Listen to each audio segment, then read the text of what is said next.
Welcome everybody to another Torq Moto episode. It's always a pleasure doing these, Wobbs, isn't it? Always a pleasure. Nothing better to do in my life than sit here talk to you about motorbikes. Sorry about that. I forget how busy you are. No, we're all right. We're good. Is it a strain to get you to do these? No, it's actually like sitting talking to your mates about motorbikes for an hour. It's not hard, is it? No, we're both busy, but we love what we do. Before we crack on with this, another big shout out to Talon Engineering. I've got some news on that, Wobbs. Have you? Yes. The guys at Talon are so happy about what we're doing and how we're going that they're offering up a discount code now. So anybody watching the podcast, if you want to get 15% off Talon products, go directly to them. Can I with use the it? code? I didn't ask that. With the code TORQ, that's TORQ 15. Okay. I need to ring Simon and get some wheels for the Andrew short bike we're building. Yeah, so that's 15% off. Nice. On top of your 100% off. No, I'm only joking. Fuck, I wish. So yeah, what have you been up to the last couple of weeks, Wobbs? Since we did obviously the Tortelli interview, which went down a storm. That was great. Had I been to the States at that point? Yes, you have. Yeah, I'd been to the States. I forget, kid. No, that was after, I think. And then just flat out with the Fox Hill thing, really, making sure that's all busy, getting guys lined up for that, sorting out pro circuit pricing, which is a mission because we haven't got anything. So I'm just having to go through all that. Not my strong point, paperwork. Did a bit of filming with Danny, and then had a good meeting yesterday, which is going to be news. So that's big industry, sitting around a boardroom, properly out of my comfort zone. But you know, this is what managers should have been doing for years: putting a suit on and going and sitting in a boardroom and getting money. Because a lot of these managers, all they ever did was just scrape another tenner out of a goggle company or another. Get out there and get some outside sponsors in. Yeah. So that's good. Well, you're going to announce that news as and when you can. Well, we've got to get the contracts all drawn up first. I don't want to be that unprofessional. What about the haggle on getting riders? Oh, we got fucking beat up on that. We've got a guest in the day that we have. Do some haggling no, on. we've already negotiated. We've got that done. As far as like riders go, we're not sure about Zach Osborne. Zach is trying to put a deal together to race the outdoors. Well, of course, we clashed with the last round of the American outdoors, so he might not be able to come yet. So we're just working on that. But we've got Andrew Short lined up. We got careful now. Brownie's coming definitely, but he'd be riding a Yamaha. Not allowed to ride a Triumph. I had a phone call about that this morning, actually. But no, everything's good. We're golden. We're golden. No problem at all. You know what you can say. No. He's riding a Yam. We're doing black Yams this year, so just kind of mix it up a little bit. We've got a couple of really good names. Say they're coming. But until it's signed up, you know what it's like. You don't want to throw these names out, Damon Bradshaw. Well, let's talk to our guest. Mr. Rob Herring is in the house. Legendary status. Rob, thanks for coming in. Before we get talking about Fox Hill, because I remember him taking a race win. Big days. First 250 Big GP days. But we'll talk about that later on. I want to go right back to the first time I was aware of Mr. Rob Herring. Talk about outside sponsors. Blue Stratos. That's what I remember. Blue Stratos were 85 Kawasaki. Hold on. Before set this, because I first saw you at the Champions of Champions in Blue Stratos gear, and I think you might have the right year. 85. 84. 84. 84. Yeah. Fuck, we're old. 125 senior class, I think I was, right? Yeah. Seniors, yeah. I think I finished second. Andrew Chitton or something like that. Andrew Gilbert won it, I think it was at the time. I think he might have done. I just remember you just like, hold on. He's sponsored by an aftershave. I mean, I was only a young man. Obviously, didn't wear aftershave at that point, but nonetheless, I was Me neither. Did you not? Did you not get like loads of it given to you? I think we might have had one bottle. I'm not blowing smoke up your ass, but the style that you came over, because you obviously grew up in South Africa, but nobody had seen you before. But when you showed up, it was very much an American riding style you had. You were throwing it around, and it was different to it was just, talk about, it wasn't a breath of fresh air, it was a fucking shockwave. It was like, what the fuck is this? We were really, really fortunate in South Africa, the fact that they had a really good international series at the end of each year. So pretty much from sort of like, I remember from 1980 onwards, you had people like Harry Everts, Rolf Diefenbach, Heinz Kinney-Gardner, and a lot of the Americans, Rex Staten, maybe not the top Americans, but the next tier down, that all used to come over and race over there. And the Americans kind of influenced the way that the tracks were built, double jumps, whoops. I was riding on tracks on an 80 that had whoops in, doubles, triples, on an 80, and far more advanced than what the tracks were in the UK. So, my style adapted because of the tracks I was riding on, and only really because of that sort of American influence. Yeah, and I'm sure the tracks adapted here pretty quickly. Not really. No? It took a little while. I mean, yeah. Double jumps. Can't have double jumps. Well, no. Remember all that? It took a while because the ACU were really, really quick in banning anything where you got your wheels off the floor. Yeah. If they classified it as a double, it was gone. I remember going to like Bolby British Championship, probably in '91. There was a section of whoops there, and it wasn't just the ACU, but like people like Kurt and David would get them taken I out. knew he was going to say that would, name. would get whoops taken out because they were slow on them. They weren't that good on them. Where I could blitz across them and get through them and make a couple of seconds up a lap, rather than think, okay, I need to improve my technique. We'll get them taken out. And it drove me insane because to me they're a piece of cake because I've ridden them since I was on 80s. Yeah. And it hindered. I think it hindered the sport in a way, rider development, because we needed to bring tracks along like they were in the US, like they were, not Still keep do. them scrambles tracks. It's not scrambles anymore. It's not all off cameras and grassy conditions. This is like now motocross, and it's the way the sport's going. I just want to touch on that because I remember Kester one year at a GP. You were racing, we were both there, and you come off the start, you went down that kind of steep thing. You had that Step up. And that was one year I was taking it on and doing it, and I was always borderline qualifying. So I was like, that's cool. I'm only a handful of riders doing it, so I should be all right to get in. And then after the second qualifying session, they dug into it because I think Kurt and a few others, not just singling out Kurt, but a few others saying, oh no, it's a bit iffy. Do you remember I the was one? like, Do you remember the one at Are you Nîmes? kidding? That's my ace up my sleeve, and now you're Yeah. doing that. Do you remember the one at Nîmes in '91, the step Oh, up the double huge- where yeah. Healy put his teeth through his bottom lip? Yeah. But there was only probably 4 of us doing that, and I was making. You could make 3 seconds a lap doing it, and I did it no problem. And just because one person crashed on it, all of a sudden now it's dangerous. Been took out. It's to me that was if you can't do it, you need to go and work on your jumping because I wasn't fazed by it at all. No. And those guys that were doing it were like, cool, that's your advantage. You make the track the same for everyone. All of a sudden it becomes very, very difficult then to find an advantage to make a bit of time up. Yeah. So let me ask you this. Going back to 84, 85, why'd you come to England? Why didn't you go to Europe and base yourself out of Belgium like everybody does? Or even America? Because you were at the age where you could have gone to the States and with your skill set, you could have held your own at Supercross, no doubt. I could have done, but the fact that I was born in Brackley, in Buckinghamshire, I only moved to South Africa when I was 7. My parents Never were knew both that. English. Okay. So all my grandparents were around sort of Silverstone area. Okay. I had a base to come to come back to the UK to ride. My grandparents were here. We had a base to come to. We knew the country. We were all born in the UK. Okay. So it was easier. Going See, I to the US. thought you were South African. No, Through and through. English. Shows what I know. Yeah. Maybe I should look at Wikipedia before we do. No, don't believe everything you read on Wikipedia, by the way. But yeah, Yeah. So going to the States would have been a massive upheaval because we Yeah. didn't know anybody there. So that was. But you did get offered to go to the States a few times through your I career. got offered to go to the States at the end of '87. I got offered to ride for Yamaha US, but at the time there was an offer on the table, but they were still talking to Mickey Diamond. And Keith McCarthy from Yamaha turned around and went, actually, we're going to keep Mickey Diamond because we don't think it would it wouldn't look that great taking on a European rider when we've got our own sort of talent over here. Amazing how that's changed, isn't it, now? Yeah. It was a smaller about place. 2 years later, Bale went to the US and, Yeah. I would have booed a loved to lot. have gone to the US, but it's just the way it works yeah, out. as well. And 87 is where you're really starting to.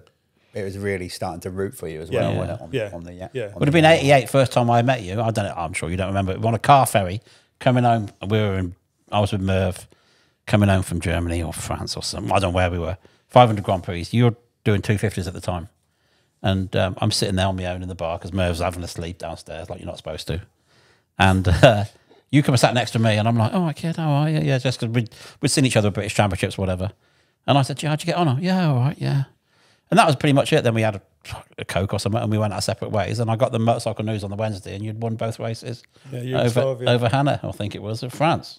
Oh, France, I think I had 2/3 in France, third overall. Yeah. But you'd had a right result. Yeah. And I was like, you could have mentioned it. Yeah. Well, I've always been quite introverted. So I don't blow my own trumpet. I don't sort of, to me, it's just kind of, results. What you result. do. It's what I do. I don't go away. Quite often, if people didn't know what I did, because I don't tell anybody what I do or what I've done before, I just, you know, it comes as a surprise sometimes. People find out what I've done. Well, it's always because I just keep quiet about it. It's always the way the richest guys don't mention how much money they got. The fastest guys, you wouldn't even know they raced. Yeah. And that's just the way it's always been. Like, you got the wannabes, they're the ones bigging themselves up all the time. Because sometimes I don't think it's interesting to other people. I just kind of keep quiet. They want to hear it. If they want to know, they'll ask. Exactly. And I'll tell them if they ask. Which is why we're doing it now. Which is why we're doing it now. Yeah. So how did, going back to South Africa, so how did the Rob Herring motocross journey start? What was the thing? Was your dad, you had an interest in bikes, didn't he? Well, my dad was a good tuner, wasn't he? Road race good tuner. Mechanic. Really good engine tuner. And worked for the likes of Phil Reed, road racing, you know. And I grew up around the Barry Sheen era of road racing. Not a bad era to grow up in, is it? It's probably the best era. We used to have like Barry's dad, Franco, come around the house and stuff like that when I was like 4, 5, 6 years old. And I'd be upstairs wanting to creep down the stairs because Franco's in the front room with my dad, you know. So, and I grew up around the Barry Sheen area, Agostini. So did you meet Barry? Yes, from numerous times. He was my hero when I was young. So you, at what age did you first meet Barry Sheen? Probably 3 or 4, but I remember Barry when I was about 5 or 6 years old. Be? My dad was a fucking school teacher. I got to meet a few school teachers in my time. My old man would always know when I was in trouble before I got home. How bad was that? Yeah. Sorry. So I kind of grew up around road racing, you know, and then when we went to South Africa, I always had an interest. I think I had an Italjet when I was about 4 years old. Right. I used to bomb up and down my granddad's garden on it. And then when we went to South Africa, my dad said, like, you know, what do you want to do? Do you want a bike? You know, and I went, yeah, it'd be great, you know, because obviously we had to get rid of the Italjet when we emigrated to South Africa.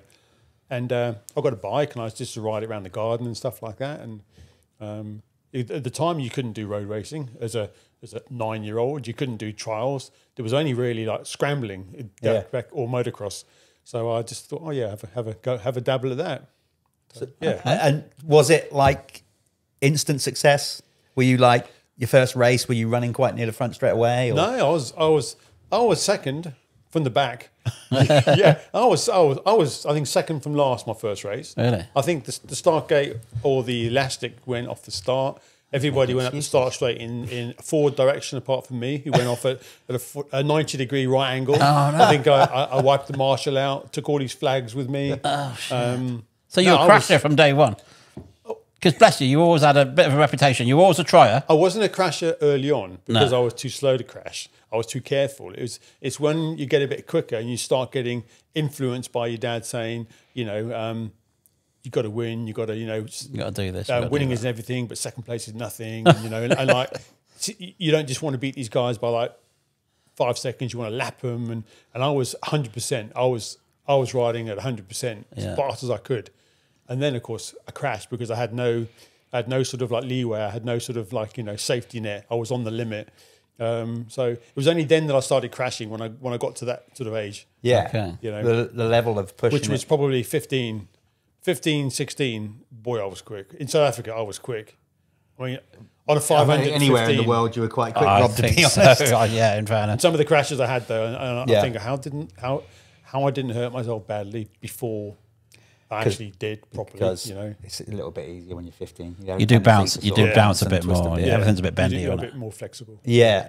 So that wasn't really in your DNA from the get go. Then that was more like your dad, like. So was your dad a rider? Into you. Did your dad race, or was it just my dad? My dad raced at sort of like club level. Like he was, you know, a little bit of trials, a little bit of motocross, a little bit of like road racing, a bit of everything. But for me, you know, I was always riding my bike in South Africa because we lived. It's very open over there. Like the fields and the ground isn't segregated by fencing and hedges like it is in the UK. It's very open, so I could come over from school, get on my bike, and just go off into the veldt, which is the open bush. And I had places I could just go play riding by myself, and I did an awful lot of play riding. Yeah, you're not moto. I never did motos. I didn't do motos until I was probably 30. I never did motos. I'm glad you said that. I really am, because I agree with that. And like we've heard about when Bell, you know, when he goes to America, spelling his name out with his rear tire while Stanton's doing motos, doing sessions, and all, because you can learn so much. I totally agree. That's with that. all well and good if you're talented. Well, no, even whether you are or not. Like, so when I started doing GPs in '95, it's a very similar thing. I found an old gravel pit and just used to play ride, and my skill set in those 2 years, 3 years of doing that just accelerated way more than just doing motos. Yeah. Also, it helps you massively in reading the ground, reading the terrain and being able to use things that are there to get over other obstacles or to cover the ground more effectively.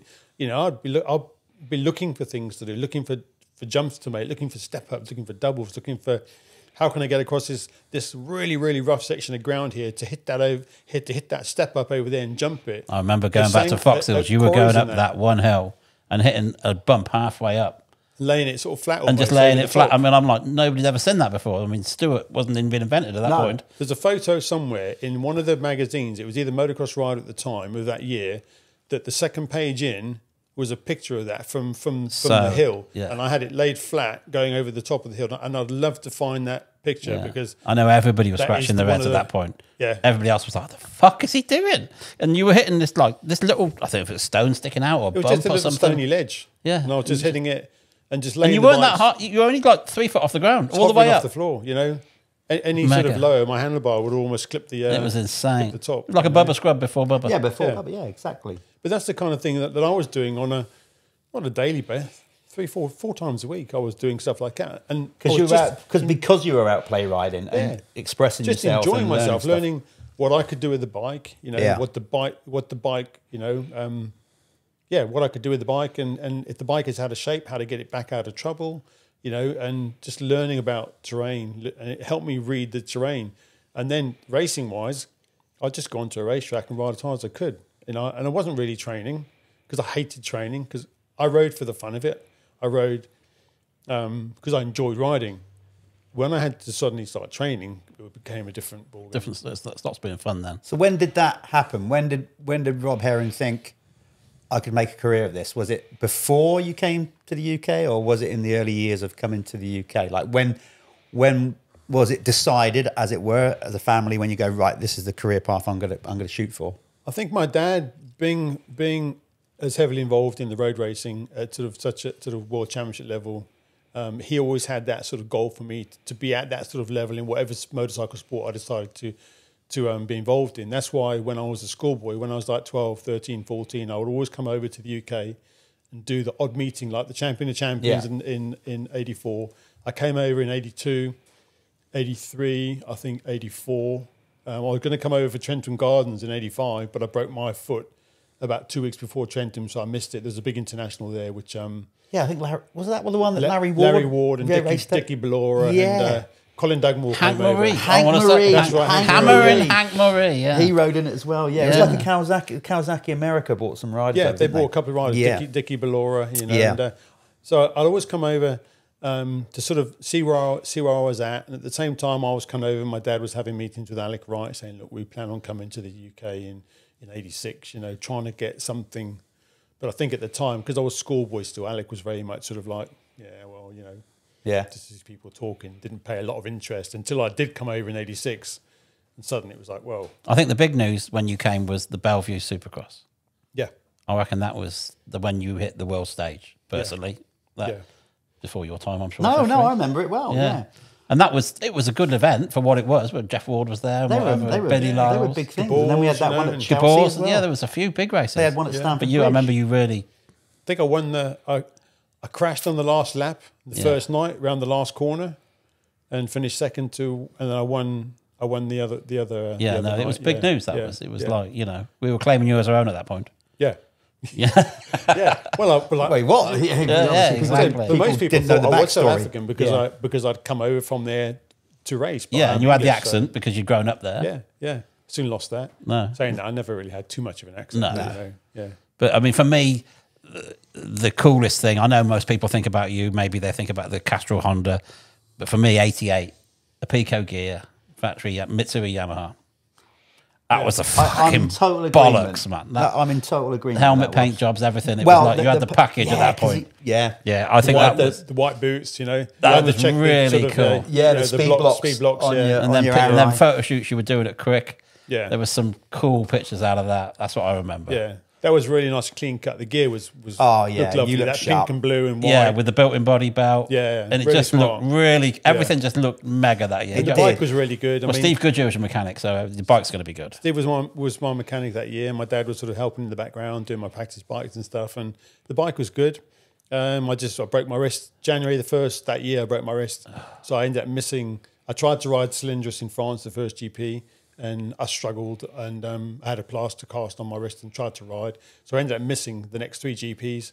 So it would have been, I think, a really, really good year, but I missed 4 GPs basically. Yeah. By the time I came back on pretty good form, but yeah, kind of sport of the year. But 88 was a cool. I just think it was a cool year. 88 Just the way it cool, looked. yeah. I mean, I don't know whether it was your best year for results, but I It's mean, probably obviously one of the years I enjoyed most. You know. Yeah, 88 looked cool. I mean, I know the Castrol Hondas were iconic as well. Let's be honest. You know, they were. Yeah, but 88. I don't We know. got There's Matt, just we something got Matt about Gordon riding as well. Your old teammate. Yeah, I like Matt. Matt, Good, how can you yeah. not like Matt? Yeah. it. I didn't know that. Yeah. Matt's Awesome. a legend. He'd be Yeah. we can have a few beers on Friday night. I'm sure. Me and I'm Matthew. sure he will. Yeah, 88. Yeah, that was good. I remember. Yeah, so Hawkstone, I particularly remember that year, the GP. I think he was riding number 76, and yeah, I was 87. 87. Yeah. I knew there was a 7 in it Yeah. somewhere. Yeah, you were flying around there. Yeah. That I was. think he blew the bike up in practice on the Saturday in qualifying, and I had bike problems that year. The 87 bike Wasn't that good, was it? It wasn't good. I had major issues with that. But the 88 bike was a 88 different was a kettle of good fish, bike, you know, yeah. It was a good bike. And it was like quite a radical looking thing with the big rad panels and all That's that. right. It was such a Nice change from looking the bike, wasn't it? such a change from the 87. Yeah. Like Yeah. night and day. I don't know about the motor suspension wise, but bodywork, it looked like a different beast Yeah. completely. You know. It was just a good package, the 88 bike, you know. Engine was good, suspension worked nice, and mine did it, you know. Mine was factory suspension. Yeah, it was a trick. lovely bike. It was true. Yeah. So was the Yamaha? Was that your first pro contract in the UK, or was it with Kawasaki? And when did you go? So when did you originally? Because you came over obviously on the Kawasaki with the Blue Stratos thing. 86, I came over, beginning of 86, I came And over then by you did myself. you did 2 or 3 years on a Kawasaki, I think. No, I did 1 year. There was only one, was it? When I came over in 86, I came over basically, you know, I bought my own bikes over. Yeah. I didn't come over with any help from anybody. My own clothing, all my Blue Stratos gear. Fuck, I that did was a couple, cool. That was so I did a couple of fucking races. cool. First British Championship, I think I won the 250. The first 250 British Championship, Hawkstone, I won the first race, and everyone was like, "Who the hell Yeah. is this kid?" Yeah, Yeah. But exactly. we had guys at the time That's like what it was Dave- like, It though, wasn't was. It was like Like, because there was no internet. no or, you know, warm-up, nobody, there was no like magazine. the world's saying a who small you were. place nowadays. You know who's who. You know what's coming. Yeah. And then that was just like a bolt out of the blue. It Exactly. was And like, there's this kid riding around with a different style, just balls Different out style, on exactly. the clutch all the time. Kit and- that you can't get. Yeah. Like, it was this trick when it was. And it And then sounds like obviously a Pico jumped in and helped me, and then Alec Wright suddenly went, "Oh, we need to help this lad," you know. Yeah. And then Yeah. he came along and put me through Corby Kawasaki, the dealership, and Brian and Alan from Corby helped me, and course, Corby, Kawasaki yeah, gave me a wasn't it? couple of bikes, and Yeah. I finished the year off basically riding for Kawasaki, Corby Kawasaki. and then Yamaha in 87, 88.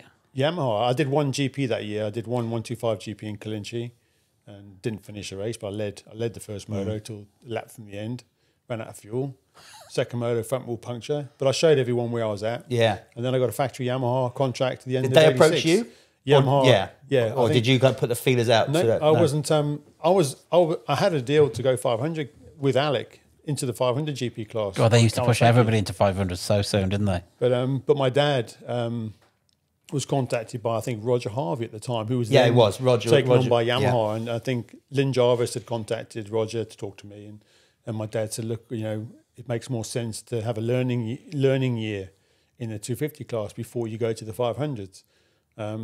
Sometimes I think it maybe would have been better to gone to the 500 because I was pretty good on the 500. Well, it was Premier class at the time. That's what you have Yeah. to remember because people used to look down the nose a little bit at 125 and 250s. They did, absolutely. And yeah. that was, you know, everybody wanted in the 500s. Everybody wanted to be in the 500. Yeah. Yeah, it was on the turn of the 90s, wasn't it? It was around sort of 91. Late 80s Where, was- about 1991, where the 250 class sort Yeah, of once they started to- having double headers and all that, and people realised, actually, the 250s...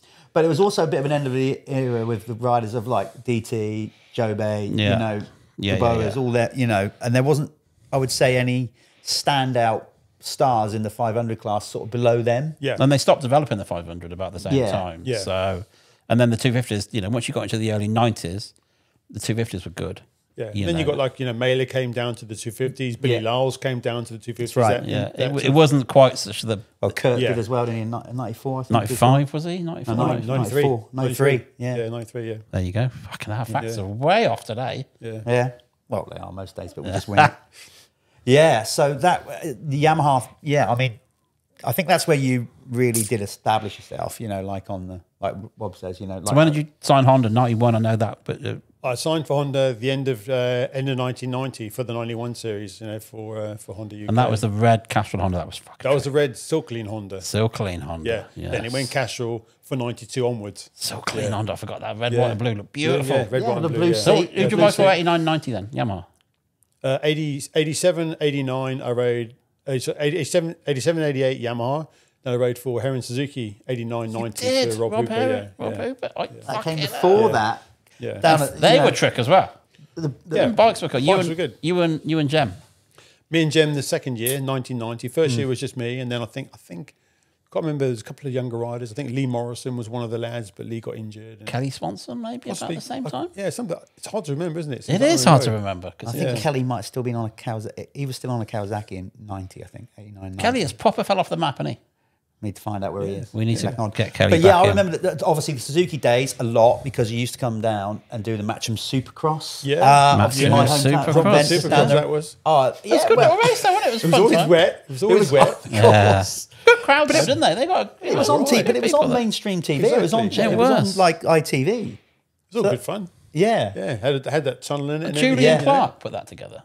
No, I I can't remember exactly who promoted it, but think it was Julian obviously Clark. it was just up the road from me, so I was racing in the That was good. schoolboys. No, the factory Suzuki's were cool. They were good days. Yeah, they were good bikes. We had a few problems with the 89. We had Well, that was an all-new bike as well, mine. Yeah. That was an all-new. Yeah. It wasn't just an updated 88, was it? It was But the all- 90 was very good, and I loved the 125 that year when I rode 125 Yeah, at the Donations, and I rode a couple. The 125 Suzuki was amazing, yeah. beautiful little bike.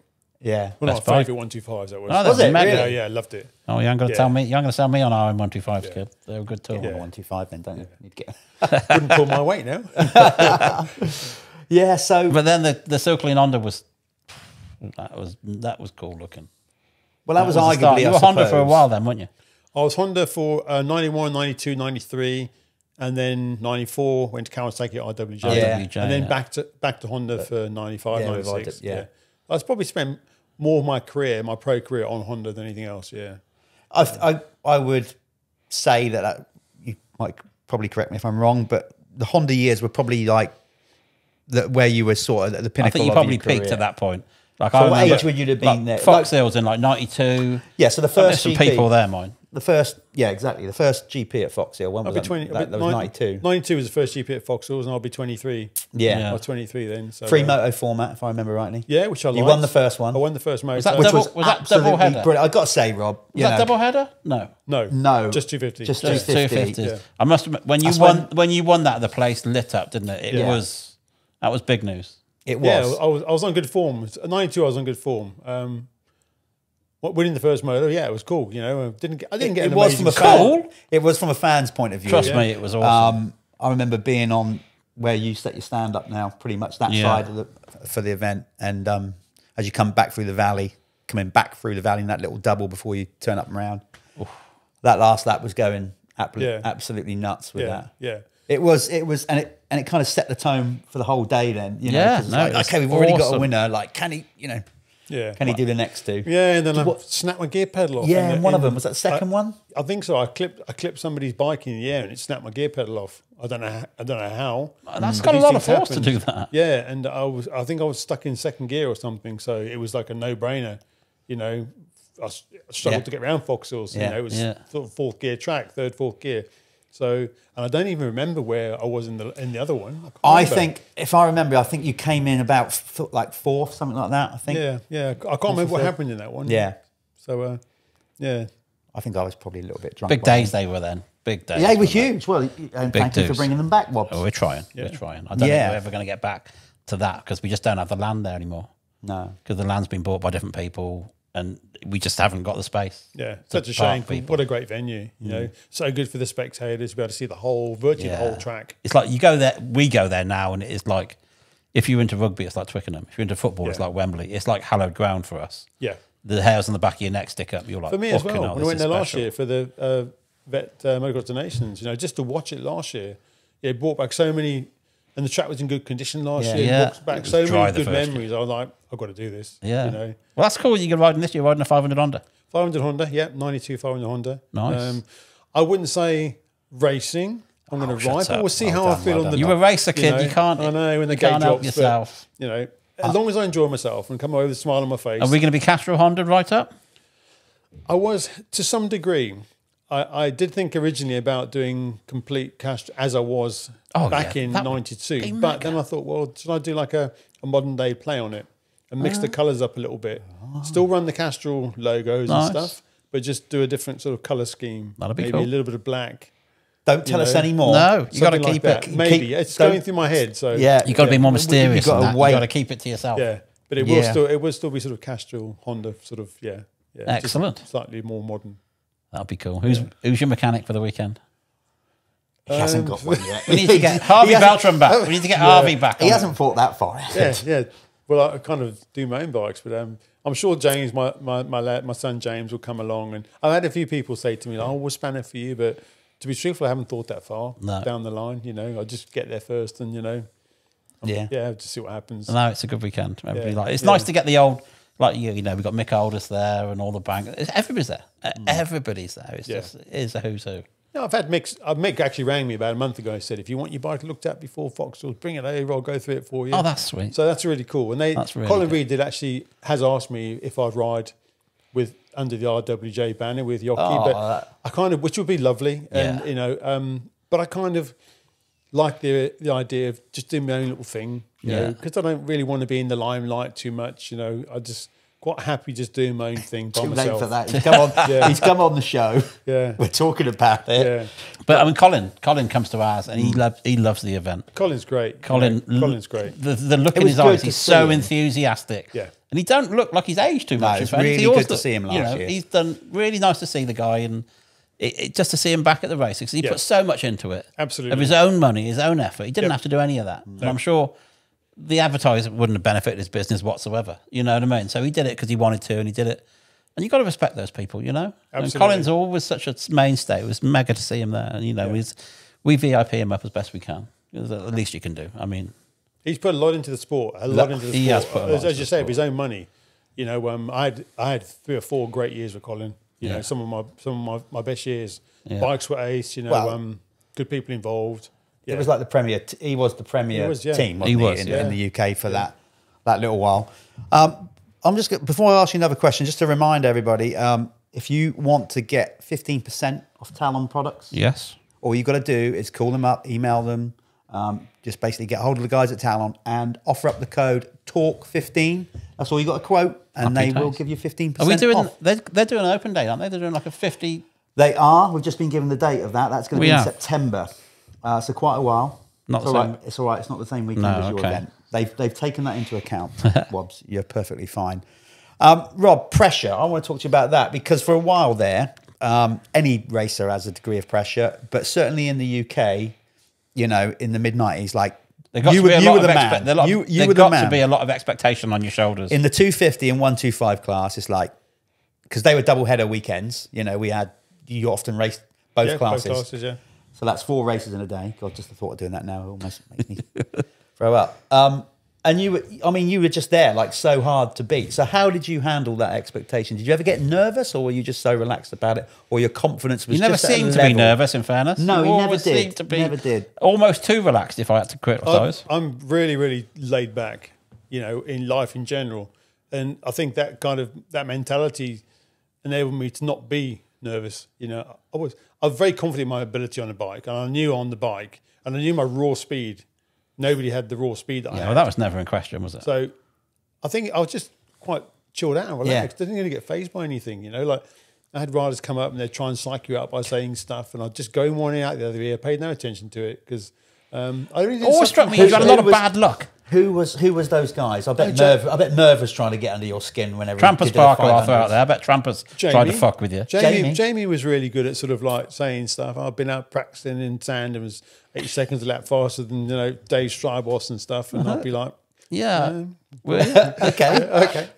But that, there were other. Mervyn wasn't really vocal. No. Mervyn would just get under your skin by carving you up in practice and cutting across you and stuff. Yeah. But was never vocal. I never really had anything to do with Mervyn. No. And to be truthful, Of the riders that I didn't like on the track, Mervyn was the rider that I didn't like. You want to be near him because he was unpredictable. We called him Merv the Swerve. Yeah. He would get a good start, and boy, could he start. Oh, he was. Yeah. Man, he was like the Prado, Michael Lacey of the night. Yeah, he was amazing. And then he'd ride to keep you behind him rather than ride to stay in front. So I dreaded getting near Merv, but that wasn't a psychological thing. That was just more of a self-preservation issue. Yeah. Keep out of his way because he's going to take me down. But to be truthful, like I didn't like Merv when I was a racer for that reason, because he was dangerous. I felt dangerous on the track. But when we stopped racing, I actually got on really well with him. Yeah. And one of the nicest guys. He's a really nice guy. He's a nice bloke, And my sort of my view on him completely sort of changed, And He used to. sound I mean, guy. he used to do some weird stuff. Like he used to come out the caravan with his gear on, helmet, goggles, and just like. You're like, fuck, But he was in the zone. He was in his zone. Yeah, yeah, exactly. Wouldn't speak to you. Yeah, it was just like he was wired. Yeah, but he could get off the gate, and he was always at the front, always in that first turn. Yeah. Oh no, Merv's in front again. It's like, No, he was definitely a starter. Yeah. Oh Christ! Fucking Smashing hell, the setup. breaking the place. What about, because sometimes you race the open class, because we could, back then we obviously had a separate open championship, and you often raced, like, obviously those guys were riding 500s, you would be on the 250. Yeah. Did you, just because it was your preferred, did you ever not think, was it a team choice not to ride the 500 or yours? But when I got to, obviously when I was on Hondas doing the 125, 250 British Championships, they had a 500 that I could ride from 91 onwards if I wanted to. Yeah. And I always had a 500 in the van. I never really practiced on it very much in 91 and 92, but there was a 500 there, so I could weigh up the track, see what it was like. I think Canada Heights 91, I rode the 500 for like one race, and then I rode the 250 for another one because the track was a little bit 250 orientated. But like obviously the years before, 87 and 80, 87, 88, 89, 90, Suzuki didn't have a 500, so I had to ride the 250. So there was no option. Did you ever ride a 490 Yam? I rode a 490 in one British I Championship. remember seeing you on a 88, 490. That thing and was Western. pinging like fuck and Western. But I loved the bike. I mean, it handled like a dream. And I liked the power. It was just a vibration. I think when I came in for the it's like a bucket of stones. It was. I think when I came in for the race, British Couldn't feel Championship your up hands. north, I couldn't take my hands off the handlebar. Steve Goodyear had to prise my fingers off the grips because I couldn't release the grips. My hands had just cramped to the handlebars. God, that was in the days when like Western was the big end of year deal, wasn't it? All the Grand Prix guys would be there. Western was great. It was great. fun. We used to park on the front, get trials bikes out, and mess about. Yeah, It was freezing good. cold in the I vans remember with those I remember I built a bike for Mark Banks for like 87 or something, and all he wanted to do was be the fastest down the straight. And I'm like, mate, with this gear and you'll do a clutch coming back. I don't give a fuck. I want to be the fastest. Yeah. All right. 100 mile an hour plus down the start. Just giving it this down the start straight. Yeah. Head But down. it was also like the end of year shindig for everybody. It was, yeah. And all the factories, like all the factory bikes were night out. light, We all, yeah. because Yeah. end of the year, it's fucked And them out at this the point. big party in the town, everyone Yeah. was going out, getting slaughtered. It was the great night time, before, yeah. In the clubs and the bars. Yeah. and Yeah, getting many your of I mean, bike. I haven't been story. recently, but I can't imagine. No, it's not like that anymore. No. You don't, not, the town is a lot quieter and people don't. And They this- take their riding a bit more serious now. They're not out on the lash the night before. You had to park your bike in that and then ride it through the town. And there was quite Through the often town, crashes. That was really where cool. People were hitting those, the bollards and Yeah. stuff. And I remember me and Paul Edmondson were that drunk one time. We couldn't find our way back. And he was like touted as because he was like World Enduro champion. Yeah. Next day. I mean, Saturday night. We were going out Thursday and Friday and not drinking. Saturday night, we were smashed. We couldn't find the van. How did he get on? Second, I think. Did he? I think he Oh, puked fair. inside his helmet. Yeah. Yeah. The joys. We need to get Paul Hey. on. Paul's got some stories. Definitely. We might have to edit a few out, but we got a lot of stories there. But Western was a good do. Yeah, definitely was. What was that? So, Rob, can you pinpoint like a key? We'll obviously talk about. We definitely want to talk about the Motocross of Nations, but Oh yeah. what was like? Yeah, would you say was your best? Like, if you had to rubber stamp 1 year in your career that you felt it went the best, or your sort of your best moment, what would that be? It's difficult to pinpoint sort of 1 year. I think, like we touched on earlier, 88 was probably although I got injured beginning of 88 and I missed part of the year, 88 was a really good year. The fact that my riding was really good. I was on song. That was one of my best years and one of the nicest memories I've got of my racing career through 88. I think 92 is a good one as well. I think 92 on the Castrol Honda, you know, with Fox Hills, British Grand Prix, and I won again in Ireland big dude, the following week in Calinchi. That was also a good year, you know. So those 2 years are probably And you always seem to be able to pull it out of the bag when it mattered. And like Tommy's got the same skill set, you know, like he'll pull it out of the bag when it really matters. And like you always did, like, you know, a lot of pressure, British Grand Prix, fucking there you are. I was going to say that from a British fan perspective, 92 was quite big for. I'm putting myself in that category as a British fan because, like, you were a contender. You know, like you proved that you could win races and whatever, and it's like we've got somebody that might be able to win a world. And let's be honest, here. there was a few. It wasn't an easy class. You know, you had Puzar in there and Donny Schmidt and Stefan came in. You know, I mean, Jesus, it was like well, there's Yamahas with Chester up, and you know, to break top 10 in that, you were doing something. You know, there was a lot of factory involvement, a lot of big names. It was a very very competitive class, that's for sure. As you say, all the factories were putting their sort of emphasis now on the 250 class. Yeah. So yeah, extremely competitive. You know, tough, definitely. And like say, you know, 5 or 6 Italians, just some really good names. Yeah. Even like Fanton and these guys, they could hold their own. You know. Yeah. Yeah, it became a big thing. And it's got to be. I used to enjoy watching it because it seemed to be more aggressive.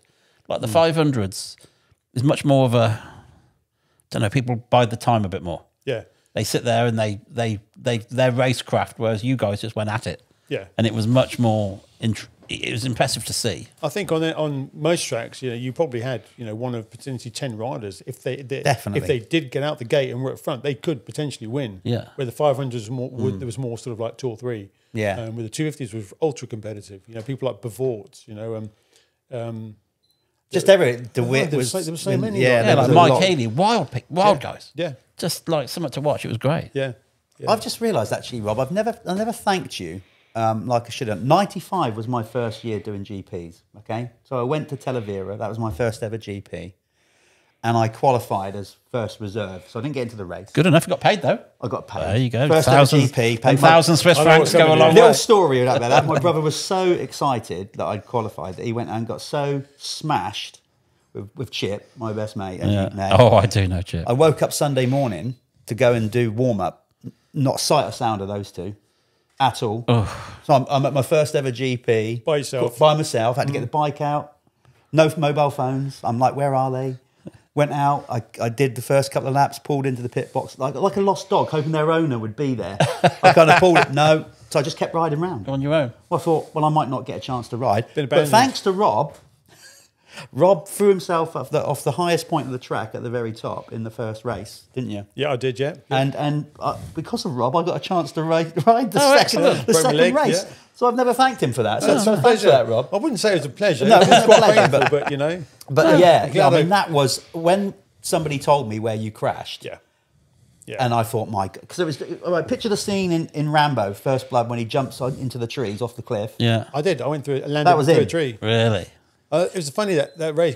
How did that happen then? Did you miss your break? Because you kind of... No, I had a flat. I had a rear puncture. But I wanted to carry on because I qualified. I think I qualified. You were right there, yeah. You know, I was really on good form beginning of 95. I mean, credit to you. You do remember all this stuff. You remember you had a puncture. I remember this because I broke my leg. Yeah. So okay. So I had a flat, but I didn't want to come in. I wish I hadn't brought up now. Yeah. Sorry, Rob. He's gonna get some post-traumatic stress over it. There was like a little bit of a ledge that went up Yes, into you that jumped top corner. into it. And you almost kind of, the bike compressed a bit. And there was a back, but as I went off that ledge, my back end, because I had a flat rear, the back end kicked sideways. So did you spin off the top of it? No, it twisted the bike sideways, and accidentally, the angle I was at opened the throttle up, and I couldn't shut the throttle. Oh my God. And I basically launched off a berm and used the berm as a jump, and jumped off the highest point on a hillside, and I would just let go of the bike, and I was running through the air. But actually, the tree helped me because it slowed my fall down, but I sort of went through the branches of a tree and eventually landed on my feet and snapped my leg. Like now, obviously, like they put something, you know, but there was nothing really to stop you doing that, and it was some drop off the top of that. A few people said to me all they saw was his body and a bike fly off the edge of a cliff, and it's like with somebody running in the air, and I was like, I'd hate to walk up there now and look down and see how far it was. I don't know how far it was, but. Best you don't. It was some drop. Yeah. After, obviously, I got into the race and knowing what happened. How did you get on? I did okay. I finished, I think, 20... Let me get this right. I think I was about 20 27th, I think, on my That's first right. outing. That's right. Yeah, that's kept not plodding bad. round. Yeah. I got a similar story about Boris's first Grand Prix. Now, I was drafted in by Steve Gutteridge to help Boris on his first Grand Prix, to help him with qualification. I remember he went all the way down to Spain, me and his dad Pete, in the camper, and he's out there riding around in qualification. And he kept pulling and giving it, how do I look? You look fucking great. But How you look. I said, well, you look great, but your times are shit. And Pete was looking at me like this, and I'm like, mate, you're miles off, like 3 or 4 seconds off. Not close. In fairness to Boris, the next time he came round, I think the only part of the bike was touching him was the throttle. He was hanging off it like washing, in fairness to him. And in the end, he got good at qualifying, but he wasn't at the time. He was very good. But he fast. put a lap in, and he was first reserve, and we got back to the truck. I don't know what happened between me getting back to the truck with Justin and Pete coming back in. Somebody had got hurt or disqualified, something. I can't remember, some French kid. That all of a sudden he's qualified. And I remember we were gutted, he hadn't got in. And Boris was in the van and he had a chicken wing in one hand and a Mars bar in the other. And he was taking alternate bites. I mean, how disgusting is that? And that's what he was doing. And I'm like, kid, we got to get ready. We got to go back out now because we had to go out for, I can't remember the time. And we had to go back out and he puked in his helmet. I'm not surprised. But then we went from there to Italy off Spain and we left the awning behind. We had to turn around and go back and get it. They were good days, that was a funny subject. I'm looking at Boris giving it. Yeah. And his old man was driving and we're like, I ain't telling him, we got to turn around. But we did. We're still hanging on the fence where we watched it. Yeah. What's your opinion on that? Like, because for me, obviously, travelling then as a privateer, but you also joined in. I remember you being in the fun bus because We had some fun. We had a lot of fun, Rob, and I think our band in particular had a good reputation for that. Yeah. The Jeff Perrett mobile, Yeah. and your boys that you had. You're making those little videos. Yes, remember, we right? were. Now, Esther Overbite, you know, yes, the classic Bob. I can't believe you remember Bob Hurricane that. Hannah. Remember? I've still okay. Yeah, So brilliant. I've still got those videos, and one day they will show the light of day. They might need a bit. They They must might do. They're be a bit excellent. of editing because some of it might get us a little bit in trouble. No. But yeah, I'm glad you remember that because we wicked. had a lot of fun. We had a lot of fun, and that, to me, that's kind of like things have changed so much. The They have fun's changed. gone. I think so. You know? Sorry, I think the internet's got a lot to answer for because everybody's got a phone. Yeah. And everybody can slag everybody else off. And I think back in the day, it used to be like just like a group of guys travelling around on a wing and a prayer, really. It was It doesn't brilliant. matter how factory you were, you still felt like you were winging it through customs and Yeah, all that Rob other was stuff. I'd be in your van, you'd be in our van, Yeah. we'd be in Coops' van. Yeah. You know, Eastwood round the corner, Mailer, we'd all be having a laugh. Yeah. We'd go out sort of cycling together or Yeah. finding silly things to do. Trying to get through the weekend. It's just reminded me of something else. I can't let him go without bringing this up because it's just suddenly jumped in my head. It's another one of my better moments in the world of motocross. Oh, okay, go on. Because I beat him hard one time in a straight up competition, nothing to do with bikes. I beat him in a pizza eating contest in Portugal. I don't doubt it. Hands down, I thrashed I do him. like my food. I thrashed him. He was so taken back that I didn't just beat him by one clear slice, which would have been enough. Yeah, yeah. I totally A win's a intimidated win. him and beat him by a whole clear pizza. Shut and up. He was mortified. Well done. Yeah, I Well mean, lots of stuff like that. 'Cause you was like the going food on. as well. I love my food. Yeah, you know? mate. Yeah, so that's one of my greatest No, I moments. mean it was good, and like I was doing the 500s at the time, and you guys were doing, and we used to get together at British Championships, but they were quite short race. You get there, you only got one evening to hang out. We didn't really mingle that much, but once you got to do, you guys were off to do the international stuff, or we used to bump into each other internationals a lot. Yeah. because they were a big thing. Internationals were good fun. They were weird, like a Tuesday. Yeah. You'd show up to a field on a Monday night in France and there'd be nobody there. You wake up and it's fucking 30,000 people there. And it was good because as a rider, you got paid start money to do it. So, Yeah. it's a good earner out of it. Good practice as well. The And tracks a were lot of mint. Tracks were mega, and a lot of good guys are there, all from all different classes. Yeah. Guys from the 125 GPs, guys from the 500, all racing on the same sort of Yeah, and same there's guys race. who you wouldn't speak to, like Carquist. We were doing and we never spoke to him at the races because he was always such a mean-looking fucker. Yeah. But he got to them internationals and he was a different person. Yeah. Laughing and joking and drinking beers and Face the pressure good off, as yeah. gold. Good. I mean, then you get kind of, To be fair, he did drink beer in races as well. He I did. was there. Fair play to him. I was there. Yeah. I was there talking to because this mechanic was next to us and we'd known him from the internationals. And I remember the commentary just going mental. And I'm like, "Fuck's going on?" Because it's all in Flemish, whatever it is. And he's laughing and he's like, "Yeah." He had a deal with his brother. He said, and if he's got more than a minute lead, he's going to stop for a beer at the cafe. I'm like, "Fuck play. off." And like, we didn't see the coverage for weeks after, but he came round all wet and because he'd poured it in his face, really. And then you see the coverage now and you're like, how'd you even think of that? I've never seen the coverage until recently. Yeah, I think cool, like 2 weeks ago I saw it the first time. So cool. You know, and I mean, that Cafe de Monument was something else anyway. Oh, it was amazing. What an amazing place the mall was. You know, I mean, in its own right, completely insane and dangerous. Oh, yeah. But incredible to ride. Yeah, it was just to be there as a fan was something else, and but to have ride like a minute's lead against the names, the names that were in the 500 GPs then, like DT and. Well, DT had hurt his wrist. Had he? I think in either quali or the first race. Yep. I remember that's when he actually broke his wrist. I remember him Still, pulling man, over. there was some It was still mega. riders, I want to say. I mean, I'm sure Ashley Kane will pull me up on that as being not factually correct, but I remember. We need to get Ash in as well. Yeah, well, I spoke to his brother yesterday about good, it. He said, "You sure you want him on?" Yes, I said, "There we won't do. be no awkward silences with Ash. Yeah. We might have to do some editing." But he's good. But they were big days, you know. Them, and to be there, you think I didn't see it, but it was just mega to know that had gone on. And they were parked next to us because they used to put the Kawasaki privateers together, and like we were borrowing stuff off each other because I was with Rob Andrews, and like he was welding the frame between races, the subframe mount that we used to Big go old back. boy, wasn't he? Yeah, and he was hard on stuff. But like Hard I as say, nails, wasn't he? at the race, at the Grand Prix, serious, but internationals, fuck, golden. Yeah. You used to come over, bring your beers over, you're working on the bike, you're thinking, I don't know what I'm doing. I don't need to be half pissed at the same time. I was struggling as it was, stone cold sober. Let's talk. I want to talk Roggenberg because obviously it is our World Cup win. 30 years. Hold on, mate. Are my maths right? It's coming home. Yeah, it is. Is it 30 years this year? 94? 30 years. 94. Yeah. You know, my biggest regret, I was working for Billy Lyles at the time, and it was at the end of the season. Billy had gone home, and I went to get everything back, and I was in Belgium, and I never went. And I'm like, I can't be arsed. I've done enough races.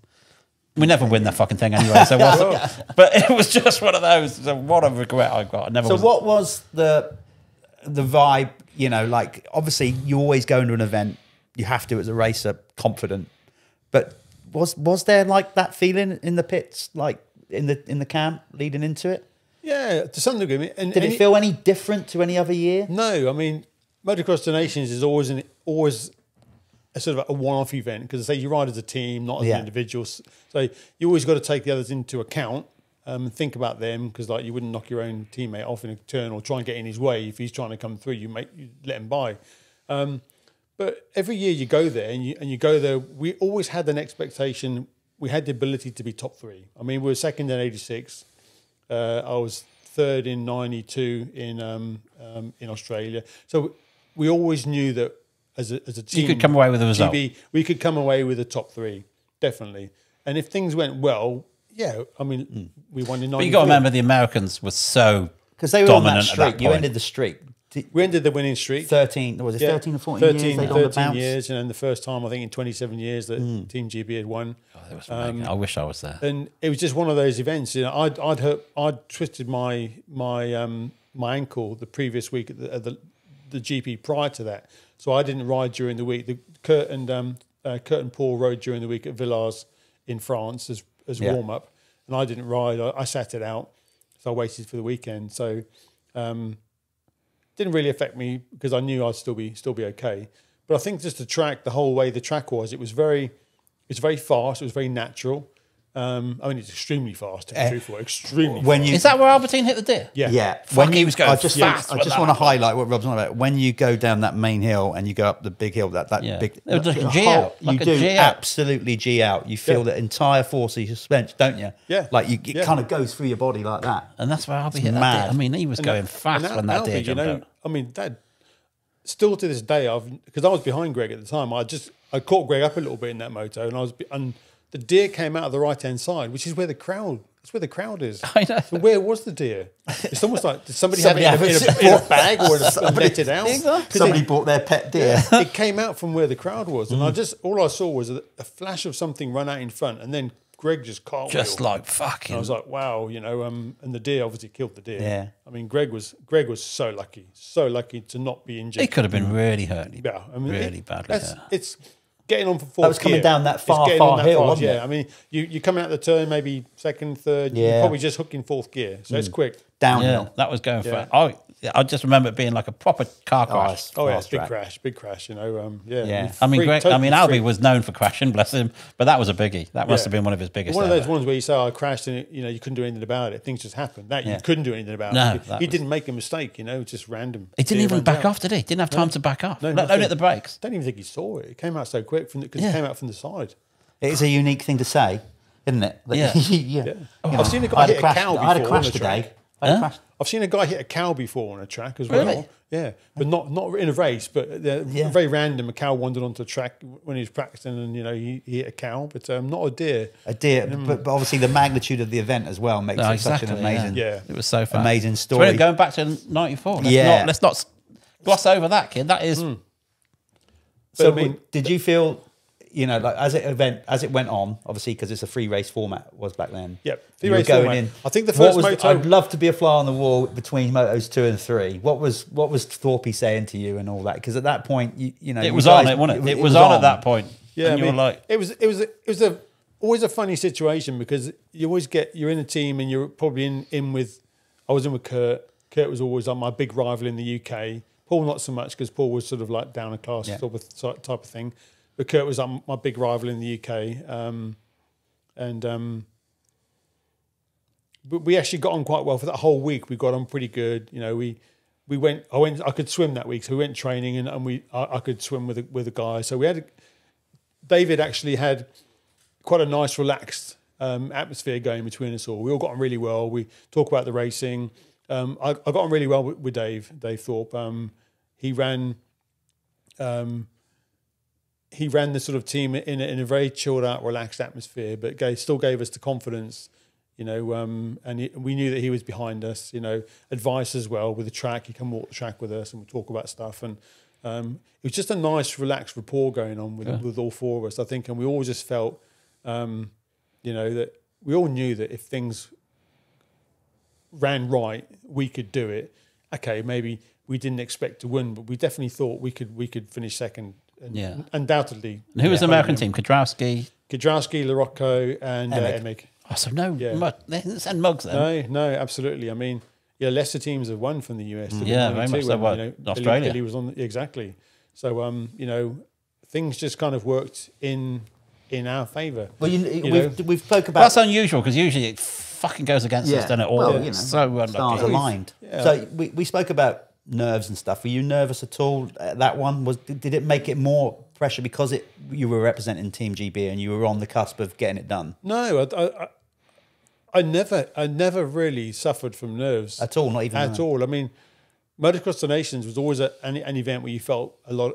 Generally, it's a lot of pressure because it's not always just about the USA versus all the other countries. It's all of Europe against the USA. Yeah. Because the fans, they just want to see the USA get beaten. It doesn't matter whether you're Dutch, Belgium, French. Yeah. It's like Europe against USA. So you have French. If a European team's looking like they're going to beat America, the French will cheer them on. The Belgians because you know Europeans have done it. So what's weird, isn't it? Because everybody wants to see the Americans, then they want to see them get beat. But then again, they got a bit blasé because they'd won it so many times. And the Americans generally believed they were the best in the world. But it had to come to an end at some point. So to be on, I know, speaking to Emig, like it's like to be on that team. On that losing team to go home, I'd love to know this, Rob. So Kurt was kind of doing his bit from the front in that final moto. Yeah. You were accumulating the points, but at that point, I think your last result was almost like one was a sixth in the last race, the one that was thrown. Yeah, exactly. Well, if you're thrown a sixth, you're in a good position. I was being boarded the whole time as to where Kurt was. Yeah. So how was that when like you were on the last lap and you got the last lap boarded? You had one more lap to do, and then you've come round, you know, and seen because obviously everybody mobbed Kurt, all the British fans mobbed Kurt, but you're still riding around. So how was that when you kind of I come around the last lap, I didn't even think about it. I came around the last turn and I was like, there's nobody here greeting me because everyone was around Kurt. Kurt was up in the air with waving his helmet around. And I'm like, thanks guys. You know, that's what I was mean. kind of like Billy No Mates. Yeah, like everybody forgotten that you were still out on track. I was still coming around. Was you like trying to muscle your way in to get in there? What was the feeling like when you kind of knew your feeling when you soon as you come over the line, you know, eventually someone did come over to me and take me back and say, well done. Then I kind of got mobbed, you know, and it was pretty, I mean, there's no other feeling like it. You know, when you stood up on the podium and looked down and, you know, just a sea of people and British flags and waving and clapping. No, it was pretty awesome. Very, very special moment for me. The best memory of all of my racing career. Really? Well, it has to be, doesn't That's it? Really? cool. I mean, that's going to be one up there. Team thing, yeah. I just wish I'd have been there. Yeah. So, we're going to wrap that up? Well, we can't. I think we better. I mean, we'd love to get Rob talking about what he's doing now. When we I think do that that's the next episode. Another episode, another time. So for this one, thanks everybody for tuning in. Do all that. Oh shit. yeah, do all that stuff. Yeah. Well, it's all Like written and in front of me. subscribed. Like and subscribe, exactly. Yeah. See, I didn't forget this time, Danny. No, I didn't. I didn't forget. I was getting round to it. All right, fucking wind your neck in. Also, the code as well, not forget that. If you want to get 15% off Talon products, then actually ring them up or email them, get in contact with them, and use the code TORQ, that's TORQ15. Just bust out Talk 20, they might give you more. Yeah, you're going to find our podcasts on Apple, Spotify. Obviously, if you're watching us on YouTube, so keep liking and subscribing. We have got, we're getting there, Wobbs, aren't we? With actually booking in more guests. We've got some big names coming. Yes, we have. Not that they can get much bigger than one of the nation's members, let's be honest. Yeah. But we're taking this thing a bit more global is what we want to Yeah, try no, and we've do. got some big names coming up. It's going to be good. So, yeah, again, Rob, thanks for Televera 95, and thanks for coming in. We'll get you back on and talk about your career. Yeah. Thank you. Your Great to modern be here. career. Thanks Your for modern hosting me. career is career now. Oh, yeah. What you're doing now is interesting. Yeah, that's it. Perfect. Okay. Thank you. We'll see you again soon. Thanks, guys. Thank you.